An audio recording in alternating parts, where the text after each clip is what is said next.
하시면 부활을 시키시면 돼요. 아, 네. 그냥 거기서 실효가 됐다고 해서 포기하는 게 아니고 그거를 나는 체류 기간이 있었다라는 거 증명할 수 있는 서류를 그쵸. 제출하면 네, 되죠. 나는 납입 그 전에 계약 내용을 음. 똑같이 부활해주기는 하는데 네네네. 청약서를 다시 써요.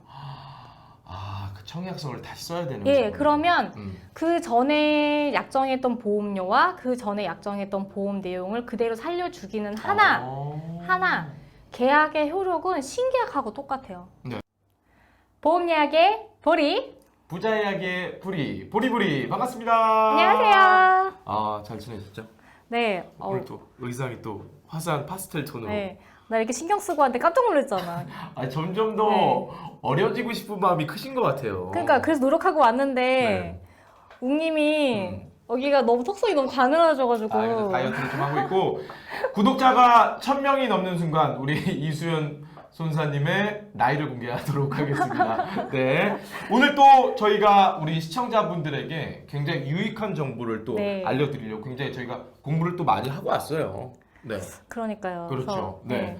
저번 시간에도 많이 배웠는데 오늘은 특히나 이제 저번 시간 보험료랑 보험금에 대한 저희가 얘기를 했는데 쉽게 저희 손사님께서 말씀해 주셨던 게 뭐냐면 보험료는 그냥 내는 거고 보험금은 받는다. 네. 이렇게 공부를 했잖아요. 네네. 이제 저도 이제 조금 네. 공부가 많이 되죠. 아, 그러니까요. 네네네. 진짜 설계사분들도 가끔 헷갈리실 때가 있는 용어거든요. 그러니까요. 이게. 근데 이 간단한 건데 우리 시청자분들께서 모르시는 경우가 굉장히 많기 네, 때문에 네. 이런 많은 용어들과 네. 정보들을 네. 이제 알려드리는 게 보리불입니다. 음. 구독과 좋아요 부탁드리고 네, 댓글 많이 달아주셨으면 좋겠습니다.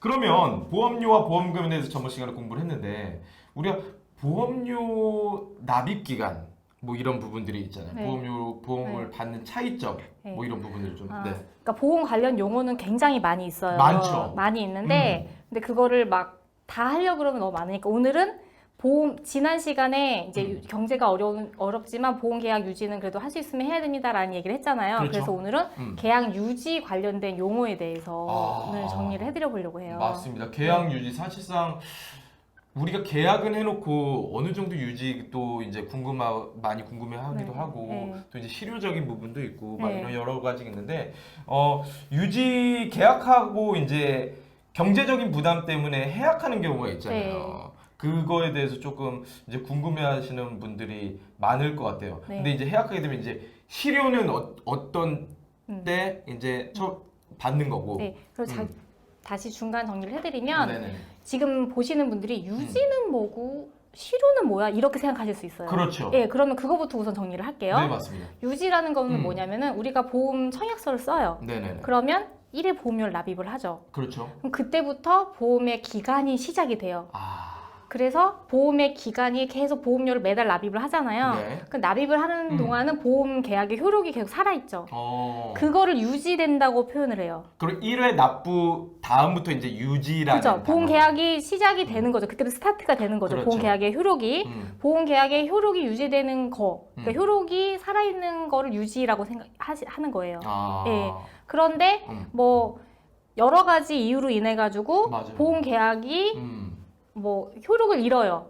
예를 들면 보험료 납입을 안 한다던가 그렇죠. 아니면은 강제 해지를 당할 수도 있는 거고. 제가 알기로는 2회 정도 납입을 안 하게 되면 예, 그 효력이 사라진다는 얘기. 그거는 납입에 의한 실효고 어쨌든 여러 가지 이유로 인해서 효과가 사라지는 걸 실효라고 해요. 실효. 예. 그러니까 실효라는 단어는 들어보긴 했는데 네. 우리 시청자분들께서도 실효라는 뜻에 대해서 모르시는 분들이 굉장히 많더라고요. 네. 그래서 실효가 된다는 거는 그게 보험 계약에 대해서 조건이 있잖아요. 그렇죠. 내가 이 보험료를 내기 때문에 만약에 맞습니다. 사고가 나면 네네네. 뭐 교통사고 나면은 응급실 가면은 10만 원을 줄게. 아니면 병원 가면은 실손 의료비를 줄게. 이런 거 같은 거를 약속을 하는 거잖아요. 그런데 유지 기간 동안에는 그 약속이 지켜지지만 그렇죠. 보험료를 납입을 하는 거라든가 어쨌든 어떤 약속이 지켜지지 않기 때문에 실효가 된 거거든요. 그렇기 때문에 그 실효 기간에는 내가 보험 계약을 한 내용이 효과가 전혀 없어지는 거예요. 그러면은 네. 정리를 하자면 유지는 확실하게 이제 1회 납부 순간부터 그 유지 기간이라고 말씀드려야겠고 실효 같은 경우에는 그러면 만약에 조금 경제적인 어려움 때문에 이제 돈을 못 내는 경우에 이제 네. 실효가 될 수 있죠. 될 수 있잖아요. 근데 실효를 조금 피하는 방법이 돈밖에 없는 건가요? 아, 실효를 피한 그 보험 계약의 유지에 대해서 네네. 실효가 우선 음. 보험료를 못 내면은 그렇게 되는 경우가 첫 번째 가장 많은 케이스거든요. 네네. 근데 그게 이제 2달치를 못 내고 3개월 차로 넘어가게 되면 그때부터 실효가 돼요. 아, 예. 3개월 차 넘어가게 되면. 예. 그러니까 뭐냐면은 보험 계약을 할 때 약속을 하는 거잖아요. 네네네. 보험회사랑 계약이잖아요. 계약은 그렇죠. 약속이거든요. 그렇죠. 보험회사랑 약속을 해요. 무슨 음. 약속을 하냐면 음. 내가 매달 보험료를 낼게. 그러면 아. 보험료 납입하는 동안은 나에게 혜택을 줘. 혜택을 줘. 이렇게 약속을 한 건데 보험료를 못 내면 어떻게 돼요? 약속을 안 지킨 거죠, 안 지킨 이쪽에서. 거죠. 그래서 약속이 안 지켜졌으니까 보험회사에서도 그 약속에 대해서 효과가 없어지는 게 실효인데 네. 그거를 2달 정도는 기다려줘요. 아, 2달 정도. 네, 2회는 그러니까 기다려줘. 네. 2회 정도까지 돈을 못 내도 그 안에 질병이나 사고가 일어나도 받을 수 있다. 보장받을 수 있다. 근데 2회를 이게 못 진짜 낸 중요한 채로 정보. 3개월 차가 되게 되면은 그때부터는 이제 실효가 되는 거죠. 이거 굉장히 중요한 정보입니다. 시청자분들. 2회까지는 보험회사에서 인정을 해준대요. 근데 만 2달이 넘어가게 되면 바로 실효가 되죠. 바로 실효 처리가 되면 네. 실효 처리가 되게 되면 이제 혜택을 못 받는다 이 말씀이죠. 그렇죠, 당연히. 네. 와, 그러면 진짜 그래도 보험회사에서 시청자 입장으로는 2달까지 기회를 주는 거네요. 그러니까 뭐 여러 가지 있을 수 있잖아요. 예를 들어가지고 이번 달에 뭐 월급이 그렇죠. 안 나왔을 수도 있고 내지는 아니면은 뭐 그 급여 계좌가 바뀌는 경우들도 있고 그렇죠. 뭐 여러 가지 그런 사정들이 있어서 그런 부분이 있을 수 있기 때문에 그렇게 하는데 네. 근데 이거를 만약에 이제 몰랐었다, 네네. 몰라서 이렇게 됐는데 실효가 된 거를 몰랐었다라고 얘기하기에는 또 실효에 대해서 뭐도 있냐면은 보험회사가 납입이 지금 안 되고 있다라는 걸 알려줘야 돼요.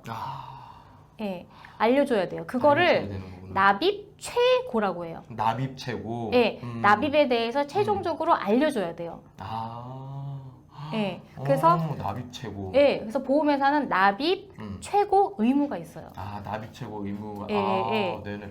이거는 사실상 저희 시청자분들께서는 처음 듣는 단어인 것 같아요. 그러니까 의무잖아요. 의무잖아요. 그렇죠. 내는 건 의무죠. 예, 납입 최고 의무인데 네. 의무를 이행하지 않으면 페널티가 있겠죠. 그렇죠. 예, 그러면은 납입 최고 그 말은 납입 최고를 이행하지 않은 상태에서는 보험료를 피보험자가 납입하지 않았다고 하더라도 법률상으로는 실효가 성립이 안 돼요. 그런 부분이 있네. 네, 그래서 예를 들면 납입 최고가 어떤 식으로 등기로 보낸다던가 그렇죠. 아니면 뭐 이메일을 보낸다던가 네네네. 어떤 식으로든 납입 최고를 반드시 한 후에야 실효를 시킬 수 있어요. 네, 그래서 이거 굉장히 유용한 정보인 것 같아요. 그러면 네. 납입 최고 의무를 보험사가 가지고 있잖아요. 네네네. 그러면 그거에 상응하는 걸로 피보험자가 어떤 의무를 또 가져야 되겠죠. 그렇죠. 네, 뭐가 있냐면 네. 피보험자는 주소 변경 통지 의무가 있어요. 그러니까 그런 경우가 많더라고요. 주소 변경을 이사는 했는데 네. 주소가 변경이 안 돼서 네. 혜택을 못 받는 경우가 그렇죠. 그러니까 납입 최고가 왔는데 네. 보험회사는 예전에 이사하기 전에 주소로 납입 최고를 보내요. 그렇죠. 근데 나는 납입 최고를 못 받았어요.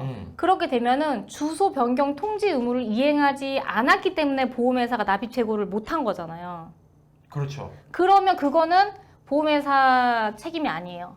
내가 주소 변경하지 않았기 때문에 보험회사가 안 한 게 아니라 못 한 거기 때문에. 그러면 분명히 이제 시청자분들께서도 아셔야 될 문제인 게 지금 우리 순사님께서 말씀해 주셨다시피 주소 변경 의무는 변경 통지 의무는 무조건 알고 계셔야 네, 된다는 말씀 그쵸. 드리도록 할게요. 네. 근데 이것도 2달이라는 시간 동안 똑같이 이제 혜택을 받을 그렇죠. 수 있는 건가요? 그렇긴 한데 이게 납입이 이제 납입이 안 되기 시작하면은 보험회사에서 굉장히 납입 최고 열심히 하거든요. 그렇죠.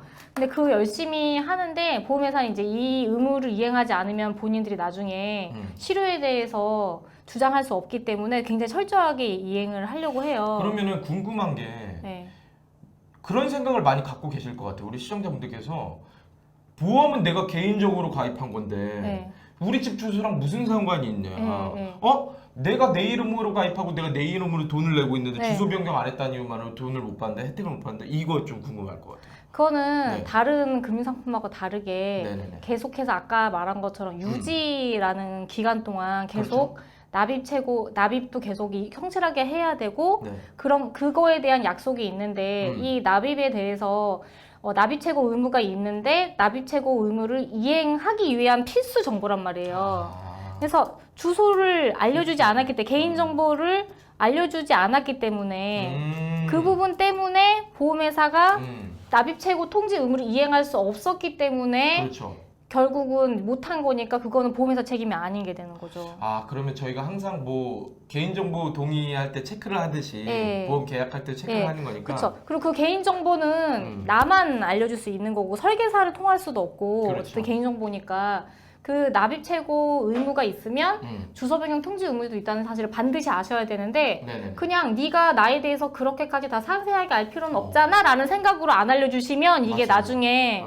큰 문제가 될 수 있는 거예요. 근데 이게 그럴 일이 얼마나 있겠어라고 싶지만 많아요? 실제로 진짜 많아요. 그것 때문에 불이익 보시는 분들이. 이거 진짜 중요한 내용 같아요. 네. 네. 납입 청구도 아까 이제 공부를 했지만 주소 변경 통지 의무는 우리 시청자분들께서 네. 무조건 네. 알고 계셔야 되고 뭐 이사를 가시거나 옮기실 때는 무조건 맞습니다. 의무적으로 신고를 해주셔야 네, 되는 네, 거예요. 네. 혜택을 못 받을 수도 네, 있어요. 네. 그러니까 이 부분은 꼭 네. 알고 계셔야 된다는 말씀. 실제로 제가 그 주소 변경 통지 의무를 여기선 이행을 했는데 보험사에서 그 부분에 대해서 자기네들이 전산 착오로 인해 가지고 네네네. 우편물을 잘못 보낸 것 때문에 보내서 못 받는 게요.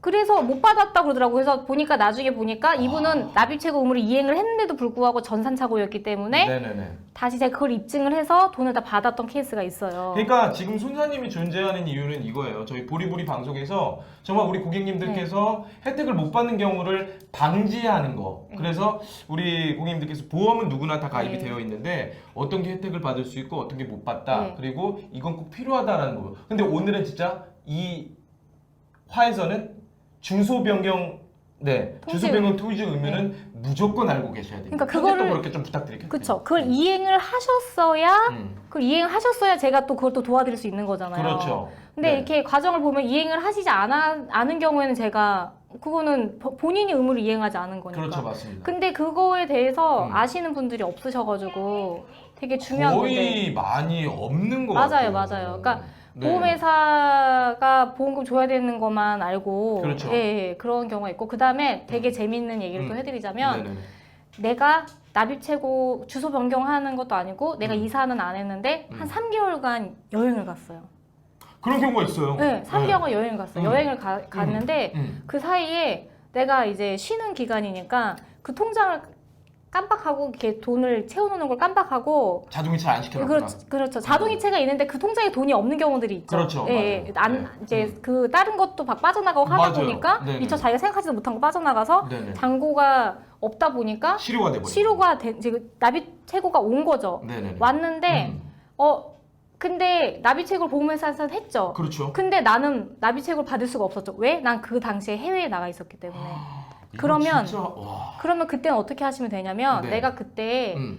해외에 해외에 나가 있어서 난 네네. 납입 책을 받을 수가 없는 상태였다는 거를 아. 입증을 하시면 부활을 시키시면 돼요. 네. 그냥 거기서 실효가 됐다고 해서 포기하는 게 아니고 그거를 나는 체류 기간이 있었다라는 거 증명할 수 있는 서류를 그렇죠. 제출하면 네, 되죠. 나는 납입 최고를 전달 받을 수가 없는 상황이었다라는 거를 그렇죠. 입증을 하시면은 페널티가 없으세요. 이건 굉장히 또 중요한 네. 정보 말씀드렸습니다. 네. 방금 주소 변경 통지 의무는 말씀을 드렸다시피 갑자기 이제 해외를 떠나거나 부득이한 상황에서 이제 보험료를 납입이 안 돼서 실효가 되는 경우에 부활시키는 방법은 그 증명서류를 보내면 된다라는 말씀을 조금 드리고. 그렇죠. 나는 납입 최고를 받을 수가 없었다. 내가 주소 변경 통지 의무를 이행하지 않은 것도 아니고 그랬는데 그렇게 해서 입증을 하시면은 그 부분은 페널티가 없으세요. 근데 정말로 오늘 진짜 중요한 말씀을 되게 많이 해주시는 것 같아요. 그러니까 사실 아까도 조금 질문 드리려고 했는데 실효가 됐을 때 부활시키는 방법에 대해서 조금 물어보려고 했었어요. 근데 무조건 우리 시청자분들께서도 실효가 됐다고 해서 그냥 포기하지 마시고 증명 서류나 내가 부득이하게 못 냈다는 거 보험회사에 이제 제출하면 된다는 네, 말씀이죠. 그렇죠. 네. 네. 그래서 그렇게 해서 네. 실효가 되시고 나면 네네네. 무조건 뭐 보험계약이 종료가 되는 건 아니고 실효가 된 상태에서 부활을 할 수 있어요. 예수님 부활하시는 것처럼 그렇죠. 계약을 다시 부활을 할 수 있어요. 이거 굉장히 궁금해하실 네, 것 같아요. 네, 부활이라는 부분. 부활을 할 수가 있는데 부활이 두 가지가 있어요. 부활하고 간이부활 네, 그쵸. 공부를 해왔습니다 제가. 그 네. 간이부활하고 부활의 차이 뭐예요?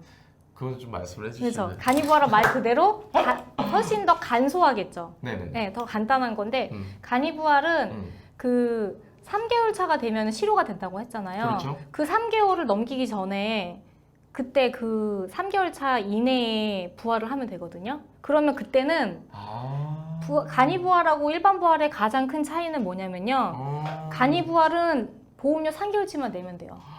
이거 굉장히 어떻게 보면 되게 중요한 네. 내용이에요. 네. 진짜 왜냐면 내가 돈이 없을 때가 있잖아요. 네. 요새같이 코로나 또 힘들면은 네. 경제적인 부담감이 있으니까 만 2개월? 그렇죠. 만 2개월. 그러니까 3개월 전까지 이제 돈을 입금. 못 냈던 금액을 한꺼번에 내야 된다. 그렇죠. 내면은 네. 부활이 돼요. 간이부활. 간단하게. 그러면 송금만 하면 되죠. 아, 그렇죠. 근데 그걸 3개월을 넘어가 버리게 되면은 그렇죠. 그때는 그 전에 계약 내용을 음. 똑같이 부활해주기는 하는데 네네네. 청약서를 다시 써요. 아, 그 청약서를 다시 써야 되는 예, 거죠. 그러면 그 전에 약정했던 보험료와 그 전에 약정했던 보험 내용을 그대로 살려주기는 하나 계약의 효력은 신계약하고 똑같아요. 네. 그러면 아. 신계약처럼 똑같이 청약서도 작성을 해야 되고요. 네네네. 그 청약서상에 건강 고지도 다시 해야 돼요. 다시 다 해야 되고. 예. 그런데 이게 엄청난 차이예요. 그렇죠. 뭐냐면은 일단 네. 고지를 해야 된다고 했잖아요. 그럼 보험 계약 유지 기간 동안에 네네. 내가 한 10년을 유지했어요. 맞아요. 이게 10년 유지한 기간 동안에 보험 사고 그 고지해야 될 내용 다른 병력들이 추가로 분명히 10년 동안 생겼을 수 있거든요. 네네네. 맞습니다. 그런 내용들이 추가로 고지가 되면서 그게 나중에 그 부담보가 잡힐 수 있거나 그럴 수 있거든요. 네. 그럼 그러니까 웬만하면 정말 보험료 밀리는 거는 어쨌든 진짜 우리 시청자분들께서도 네. 방지를 해줘야 될 것 같아요. 왜냐면 네네네. 굳이 밀려서 실효되거나 혜택을 못 받을 수 있는 부분들이 네. 있기 때문에 네. 만약에 특히나 뭐 주소 변경 통지 의무 아까도 말씀드렸다시피 주소는 무조건 옮기셔야 되고 이사를 하게 되면은 그리고 만약에 뭐 해외에 나가셨다 부득이한 상황이다 포기하지 마시고 증명 서류를 제출하면 된다라는 우리 손사님께서 말씀을 해주셨어요. 네네. 네, 그래서 오늘 같은 경우에는 굉장히 또 많은 것들을 배웠습니다. 보험료 보험금은 말씀드렸죠. 저번 시간에 보험료는 내는 거고 보험금을 받는다. 그리고 유지 실효하는 방법, 그다음에 간이부활의 방법. 납입 최고 주소 변경 통지 의무 여기까지 저희가 오늘 이렇게 공부를 해봤습니다. 항상 매 회마다 되게 좋은 정보를 알려주시는 것 같아요. 좋은 정보로 쓰여졌으면 정말 좋겠습니다. 많이 활용하시고 꿀팁 정말 드리겠어요. 왜냐면은 이 보리보리 방송은 네. 우리 시청자들 분들한테 부탁하고 싶은 것 중에 하나는 뭐냐면 그냥 어차피 돈 들어가는 거 아니니까 구독하셔서 정말 몰랐던 내용 보험에서 내가 이제 피해를 당하는 거 피하는 방법을 많이 이제 혜택을 받으셨으면 좋겠다는 말씀 드리도록 하겠습니다. 오늘 또 좋은 내용 또 말씀해 주셔서 우리 이수연 손사님께서 너무 감사하다는 말씀 전해드리겠고 궁금하신 사항은 또 댓글로 이제 적어주시면 저희가 또 친절하게 답변을 드리도록 하겠습니다. 다음 시간에 또 만나보도록 하겠습니다. 감사합니다.